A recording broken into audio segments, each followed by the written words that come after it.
Good morning. My name is Molly Taylor. I'm the Parks Naturalist Manager here at Secret Woods, and welcome to Wildlife Wednesday.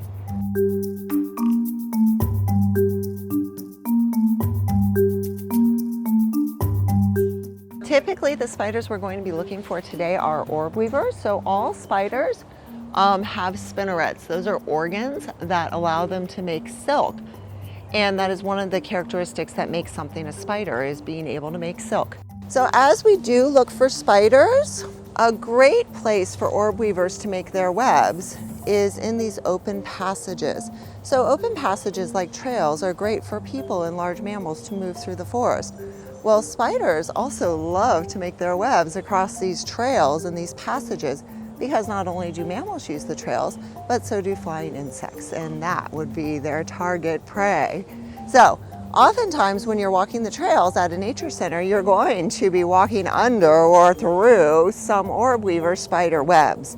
And they do that on purpose because that's where their prey species is going to be. That is why the orb weavers build their webs, because they want to catch their prey, so they're hunting. So the golden orbs are one of the spiders that make a web for life. So these spiders build this web. They produce that silk with their spinnerets. So that's a biological product that they make. And they use it to make these webs, and they will maintain this web for as long as they can. So it's like building a house. They don't tear it down every day. So these spiders spend a lot of time restringing it and keeping debris out of their webs. One of the reasons they don't want debris in their webs is because that would make the web visually obvious to its prey species. And the spider would not be as effective at hunting if the prey species could see the web.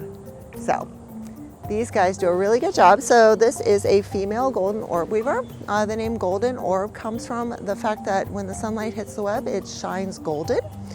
And it's an orb because, again, the pattern of circles on the interior of the web. So that's where the orb comes from. And she is a golden orb weaver.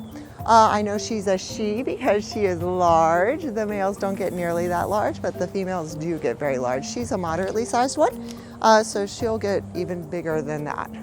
Another neat thing that a lot of these orb weavers do, the exterior lines of their webs, the ones that actually hold it across, are not sticky.